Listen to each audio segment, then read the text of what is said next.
Assalamualaikum warahmatullahi wabarakatuh.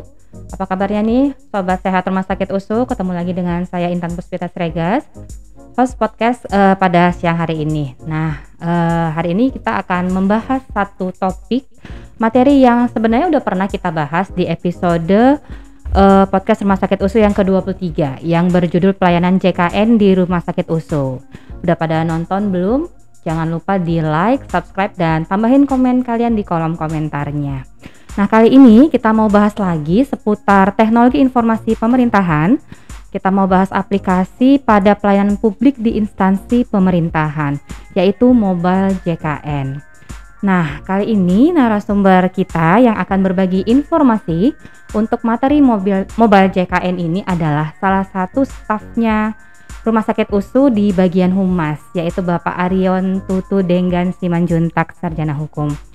Beliau nanti akan kita ajak ngobrol seputar Mobile JKN ini supaya kita sama-sama paham nih Sobat Sehat Rumah Sakit tentang Mobile JKN ini ya, Sobat Sehat ya.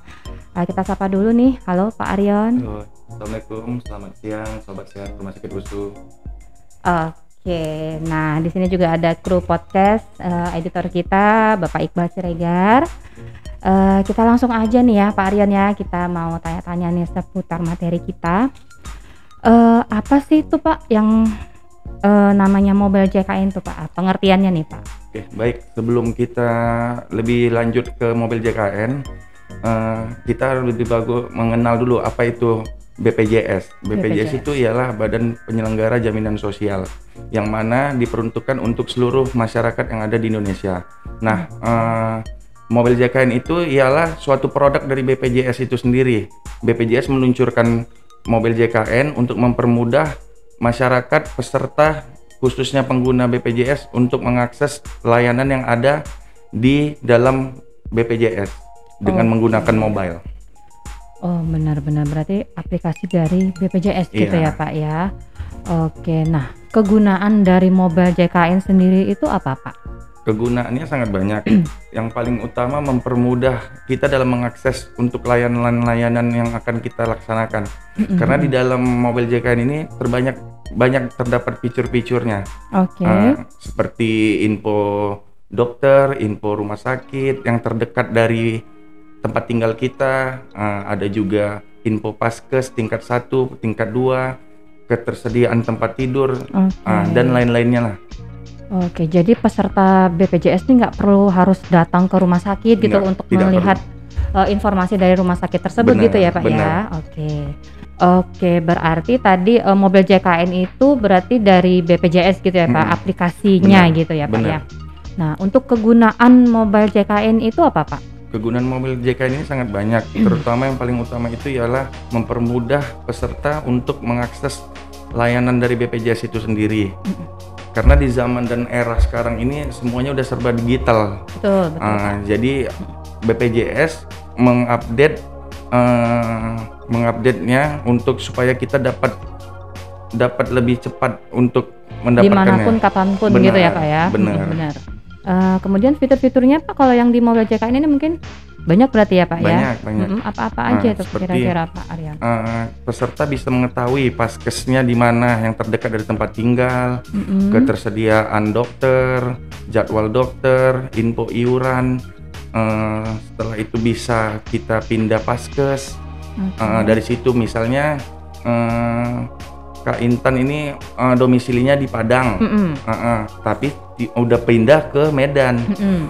Jadi kan kalau untuk berobat itu kan kita harus tetap mempunyai rujukan. Rujukan itu kita ambil di paskes tingkat 1. Sedangkan paskes tingkat 1-nya Kak Intan ini di Padang. Jadi sering banget ini loh Pak. Sering terjadi. Kalau kita lagi jalan-jalan juga kan, kita sakit di daerah tujuan gitu ya Pak. Kan sebenarnya bisa sih masuk dari IGD, tapi kalau tidak dalam keadaan emergensi kan harus tetap dari rawat jalan. Dan kita harus tetap memiliki rujukan. Nah itu gimana? Nah itu caranya mudah karena di dalam fitur Mobile JKN juga sudah disediakan yaitu namanya pindah paskes. Nanti diambil dari menu perubahan data peserta. Jadi nanti Kak Intan misalnya paskesnya di Padang, bisa langsung kita pindahkan ke Medan. Nanti itu dalam pertanggal 1 setiap bulannya bisa pindah. Misal Kak Intan mindahinnya tanggal 20 Januari. Dia baru bisa terupdate tanggal 1 Februari. Walaupun jaraknya 31 Januari tetap 1 Februari juga. Pokoknya per tanggal 1 baru gitu kita ya, bisa Pak? pindah. Dan yang paling penting sekarang di dalam mobil JKN itu juga terdapat fitur untuk pengaduan pelayanan. Jadi peserta dikasih kemudahan untuk melaporkan apa-apa saja kekurangan yang didapat dari rumah sakit. Jadi tidak perlu lagi harus jauh-jauh ke kantor cabang. Benar. Jadi dari handphone saja, dari laptop atau dari mana yang bisa mendownload mobil JKN, peserta bisa melaporkan kendala atau masalah yang ada di rumah sakit yang ditemui, misalnya lama mengantri di farmasi atau kurang dapat pelayanan yang bagus dari rumah sakit. Jadi nanti mereka langsung mengirim itu, nanti ada dari perwakilan BPJS yang membacanya dan langsung memfollow up kita, menanyakan kebenarannya. Jadi saya rasa dengan fitur cukup manfaat ya, Pak ya? Cukup sangat bermanfaat mobil JKN ini. Waduh, ini baru tahu nih info-info seperti ini nih Pak Aryon. Nah, kemudian Pak, bagaimana cara kita nih untuk mendaftarkan aplikasi mobil JKN ini Pak? Nah, mungkin bisa langsung simulasi Pak untuk mendaftarkan aplikasi mobil JKN. Pertama, kita pastikan dulu kita memiliki kuota atau internet yang aktif. Nah, kuota Pak Iqbal ya. Karena ini harus punya jaringan internet juga supaya bisa mendownload. Yang pertama kita buka Play Store. Siap itu kita klik untuk mendownload. Setelah udah ada tampilannya, baru kita buka mobil JKN, klik daftar. Daftar ya, yang belum itu bagi yang belum punya sama sekali akunnya. Jadi kebanyakan seperti ini Kak. Misalnya tanpa disadari si peserta itu sudah memiliki akun, tapi yang mendaftarkan bukan dia. Jadi biasanya sering terjadi tuh. Sering. Jadi gini, misalnya pegawai swasta. Jadi kan dia dikumpulkan data-data dari pegawai oleh perusahaannya sama gitu perusahaannya, ya, Pak, ya? yaitu misalnya di SDM. Nanti SDM itu yang menginput tanpa kita sadari sebenarnya kita sudah memiliki akun. Tapi kita mungkin tetap tidak terinformasikan ya. Tapi kita klik daftar. Nanti ada timbul warning bahwasanya kita sudah memiliki akun. Jadi kalau yang sudah punya, kliknya itu masuk. Tapi nanti misalnya dia lupa password, bisa kita bantu untuk merubahnya. Kalau lupa akun atau mungkin merasa bukan dia yang membuat tadi, ada juga nanti Pak? Bisa, nanti kita tinggal updatekan dengan nomor yang baru. Nomor dan ya, email yang baru. Untuk aktivasinya. Nah, tadi kita sudah download nih ya, aplikasi mobil JKN nih misalnya. Terus kan Pak, banyak juga tuh keluhan dari pengguna nih. Sekarang keluhan ya yang sudah menggunakan mobil JKN ini. Kalau mereka gagal untuk login, itu sering itu Pak. Itu penyebabnya apa itu? Ini yang tadi, ini berhubungan dengan yang tadi kita bahas. Jadi misalnya si A memiliki mobil JKN, tapi yang mendownloadnya si B. Jadi yang mendaftarkannya, mengaktifasinya. Jadi pada saat si A mau login, timbul warningnya bahwasanya sudah mempunyai akun, sudah memiliki akun. Jadi untuk itu nanti tinggal aja buat lupa password, atau nanti kita kirimkan nomor handphone atau email, tinggal kita kirim ke kantor BPJS atau petugas BPJS yang ada, nanti tinggal di-update mereka, baru nanti kita bisa membukanya dengan nomor handphone dan email yang sudah aktif. Ini memang sering ini kayaknya. Sering terjadi. Bukan jaringan ya, berarti memang sudah pernah memiliki. Bener, ya Pak ya. Apalagi kan kayak orang tua kan Kak, yang 50 tahun ke atas, yang cakap kita kan mungkin gaptek Kak ya. Jadi dia minta tolong. Ataupun lupa. Dia minta tolong anaknya nih daftarkan. Iya betul. Kan anaknya pakai email dia, pakai nomor handphone dia. Pada saat si orang tuanya datang ke kita nih, kita bantu bukain. Rupanya udah ada bacaan sudah memiliki akun. Betul. Mudah-mudahan terjawab nih ya. Banyak nih pasti nih pertanyaan untuk kendala pengguna mobil JKN ya Pak Aryon. Nah, kita sekarang mau singgung-singgung soal antrian online BPJS sedikit nih Pak. Gimana nih Pak sistem antrian online BPJS ini Pak? Sistemnya atau mekanismenya? sistem antrian online ini dibuat karena banyaknya keluhan-keluhan dari peserta yang lama sekali mengantri di rumah sakit. Jadi sistem antrian online ini ya perpaduan sistem antrian BPJS dan sistem antrian rumah sakit yang terintegrasi ke mobile JKN. Jadi bisa connect dia, Kak. Jadi si peserta tidak perlu lagi lama-lama menunggu di rumah sakit. Sudah diantrikan di aplikasi dulu ya. Bener. Antrian online BPJS ini ya. Oke. Nah, kemudian itu cara-caranya juga dari mobile JKN tadi ya, dari Pak? Berarti? Mobil JKN. Nanti kita tinggal langkahnya buka mobil JKN, kita login lah dengan nomor email dan nomor handphone, baru nanti kan muncul nama kita. Kartu. Misalnya kan di dalam KK itu ada 5 orang. Misalnya mau daftar si bapak, nanti dia klik nama bapaknya dulu. Nanti dia berurut itu. Misalnya bapak, ibu dan anaknya misalnya satu. Satu kakak itu semuanya tertampil ya? Tertampil di mobil JKN itu. Nanti kita klik yang punya kita. Awal mulanya kalau memang belum mendaftar ke Paskes tingkat 1, puskesmas atau klinik, dari situ bisa kita daftar dulu langkahnya. Baru setelah sudah dapat rujukan, barulah kita bisa mendaftar online ke rumah sakit dengan cara membuka mobil JKN, login, baru klik pendaftaran pelayanan, baru pilih Paskes rujukannya. Misalnya dia koneknya ke rumah sakit USU, pilih ke rumah sakit USU.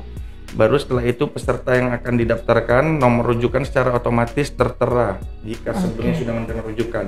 Pilih waktu kunjungan, pilih jadwal nama dokternya, siap itu daftar pelayanan. Nanti sudah connect ke dalam sistem pendaftaran di rumah sakit kita. Berarti inilah dia namanya antrian online ya Pak. Ya. Kita langsung manfaatkan dari aplikasi mobile JKN yang sudah kita miliki di perangkat kita ya.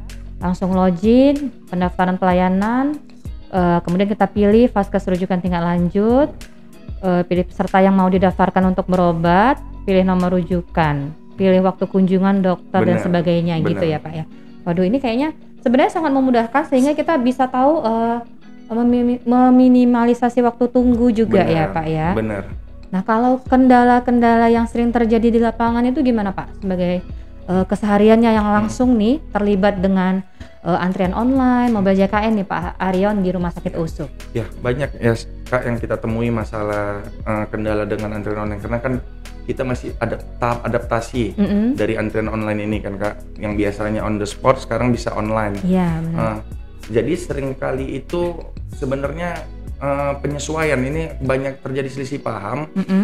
Peserta yang mendaftar online banyak berpikir daftar online itu langsung ketemu dokter, langsung ambil obat, langsung pulang. Memang benar, tapi tetap juga kan antrian online ada juga nomor antriannya Kak. Misalnya Kak Intan antrian online. Nomornya berapa gitu ya? Saya kan antrian online juga. Jadi tetap ada urutannya, apalagi kan sekarang kita harus ada fingerprint. Apa itu Pak? Fingerprint itu sekarang hampir semua poli kecuali poli anak disarankan untuk memfingerprint. Itu diberikan BPJS agar seluruh pelayanan kesehatan itu pesertanya hadir, tidak boleh diwakilkan. Jadi ini dari BPJS juga ada ketentuan baru ya. Berarti yang mau berobat itu adalah harus peserta BPJS. Iya, jadi kan misalnya yang antrian online harus tetap juga kan misalnya dia sidik jari. Jadi misalnya dia antrian online tapi dia datangnya itu nggak pagi. Yang on the spot kan datang dia mau sidik jari juga. Tidak bisa juga kita dahului yang on the spot. Gitu. Untuk proses sidik jarinya. Berarti kalau kita sudah fingerprint baru terdaftar begitu Pak? Benar. Itu syarat untuk mendaftar untuk mencetak SEP, kita sebelumnya harus sidik jari dulu, harus fingerprint. Harus fingerprint ya. Benar. Berarti ini sudah teraplikasi di Rumah Sakit USU Pak? Sudah. Mulai dari 30 Desember 2022. 30 Desember kemarin percobaannya 4 poli, poli mata, poli HD, poli jantung, sama fisioterapi. Tapi ini per tanggal 1 sudah mulai untuk semua poli. Keseluruhan. Kecuali poli anak. Kecuali poli anak. Oke Pak Aryo nih, banyak banget nih manfaat dari informasi yang baru aja Intan dapat nih, khususnya juga mungkin buat Sobat Sehat Rumah Sakit USU sebagai peserta BPJS, mungkin informasi tadi sangat bermanfaat buat kita ya Pak ya. Nah, kita lanjut nih ke pertanyaan-pertanyaan yang masuk buat kita jawab Pak Aryon. Terima kasih buat semua pendukung podcast Rumah Sakit USU yang sudah memberikan atensi kepada kami. Kita coba jawab pertanyaan yang masuk. Ini kita mulai dari pertanyaan pertama ya Pak ya. Dari akunnya Kartika Novira Keliat nih. Pertanyaannya, BPJS untuk yang bekerja dengan status PNS bisa menanggung sampai berapa anak? Nah, gimana nih Pak jawabannya? Baik, untuk tertanggungnya itu 3 anak ya Kak. 3 anak ya tapi Pak? ada syaratnya juga. Oh, ada syaratnya. Syaratnya itu Anak sendiri? Anak sendiri yang pasti Kak. Oke. Ada itu 3 anak. Setelah itu dan masih aktif kuliah dan sebelum usia 25 tahun. Jadi batasnya itu 21 sampai 25 tahun. Jadi nanti misalnya anak kita udah meranjak umur 21 tahun, BPJS meminta update data. Update datanya itu berupa misalnya anak kita kuliah nih Kak. Kuliah, surat keterangan aktif kuliah, slip gaji, pembayaran bukti uang kuliah. Siap itu nanti KTM-nya, kartu tanda mahasiswanya, kartu BPJS aktif sama KTP-nya. Nah, itu sebelum usia 25. Jadi kalau anak kita sudah masih kuliah tapi sudah lewat 25 tahun, itu sudah tidak tertanggung. Atau anak kita masih usia 23 tapi sudah tidak kuliah, itu tidak tertanggung. Itu tadi persyaratannya berarti ya. Iya. Oke. Dan menanggung sampai 3 anak berarti sampai ya Pak? 3 anak. Untuk yang Tapi PNS nanti tadi ya. misalnya ada anak keempatnya, bisa kita bantu untuk mengaktifkan BPJS yang mandiri. Bisa langsung aktif, tidak perlu sampai 2 minggu kerja. Oke, mudah-mudahan sudah terjawab ya di akunnya Kartika Novira Keliat. Nah, pertanyaan selanjutnya nih dari akunnya Vika_Salsabilarina. Bertanya, bisakah daftar online di Mobile JKN untuk pendaftaran di rumah sakit yang bekerja sama dengan BPJS? Nah, ini tadi kayaknya udah dibahas ya. Tadi. Ya kita jawab lagi aja Kak. Boleh. Jawabannya ya pasti bisa. Tergantung, memang ada juga masih Kak yang sudah ada antrian online tapi rumah sakitnya belum mengakses, belum membuat sistem untuk antrian online-nya di rumah sakit. Ada jadi, berarti ya Pak ya? Jadi kita dari Mobile JKN kita bisa nih daftar ke rumah sakit A, tapi rumah sakit A-nya itu belum membuka sistem itu. Jadi walaupun kita daftar tapi kan tidak di follow up sama mereka, jadi tidak ada feedbacknya. Jadi kita sama sekali yang daftarnya itu ya tidak ada diapain gitu Kak. Gitu. Jadi itu kalau solusinya gimana Pak? Solusinya memang ya harus dari pihak rumah sakit harus segera membuat itu Kak, antrian supaya yang bisa terintegrasi dengan Mobile JKN. Dan yang pasti pastikan memang rujukan kita itu aktif dan online. Aktif. Iya. Mungkin sudah terjawab juga ya dari akunnya Vika_Salsabilarina. Nah, kayaknya ini waktunya juga sudah terbatas Pak Aryon. Atau ada satu lagi info yang mungkin ingin Bapak sampaikan mungkin Pak? Silakan. Kalau masukan dari saya untuk seluruh masyarakat Kota Medan dan Sumatera Utara dan seluruh Indonesia, segeralah yang belum memiliki BPJS untuk mendaftarkan BPJS, karena memang BPJS ini sangat membantu kita.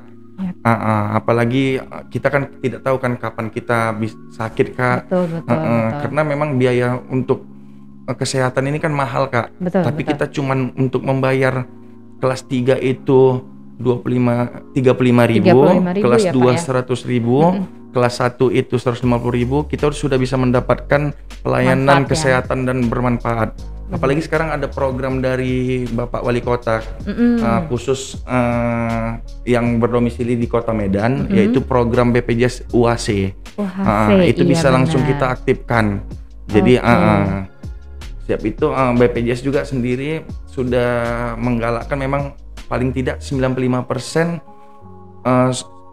masyarakat di Kota Medan khususnya memiliki BPJS. Oh, Jadi oke. yang tidak memiliki BPJS bisa dengan program UASE atau melapor ke Kepling atau lurah untuk segera diuruskan BPJS-nya. Oke. Sama, dan yang paling penting harus banyaknya sosialisasi dari BPJS Iya, sendiri untuk Manfaatnya ya, Pak, ya. mensosialisasikan masyarakat dan pengguna BPJS itu sendiri, dan agar mereka paham juga bagaimana kegunaan BPJS ini. Oke. Nah, benar nih ya tadi kata Pak Aryon, mungkin buat yang belum menjadi peserta BPJS, mungkin informasi tadi bisa menambah keyakinan sobat sehat semua untuk segera bergabung menjadi peserta BPJS dan mendapatkan manfaat yang tentunya sangat-sangat banyak gitu ya Pak ya. Oke, nah sobat sehat Rumah Sakit USU, kita sudah selesai nih ngobrolnya, mudah-mudahan bisa menambah wawasan dan bisa langsung terus menggunakan aplikasi mobile JKN yang karena pasti manfaatnya banyak banget ya Pak ya. Nah, terima kasih banyak juga kepada Bapak Aryon Tutudengan Simanjuntak yang sudah bersedia meluangkan waktunya di acara podcast Rumah Sakit USU. Terima kasih informasinya, tips-tipsnya, sehat terus Pak. Dan tentunya terima kasih banyak untuk pengikut kami, followers Rumah Sakit USU, penonton podcast atas atensinya, saran dan kritiknya, dan terus ikuti podcast Rumah Sakit USU tentunya di YouTube channelnya Rumah Sakit USU. Jangan lupa YouTube channelnya Rumah Sakit USU. Jangan lupa sobat sehat semua yang ingin memeriksakan kesehatan langsung datang ke Rumah Sakit USU, rumah sakit yang berkualitas, aman dan bersahabat. Saya Intan Puspita Siregar pamit undur diri, sampai jumpa. Wassalamualaikum warahmatullahi wabarakatuh. Dah.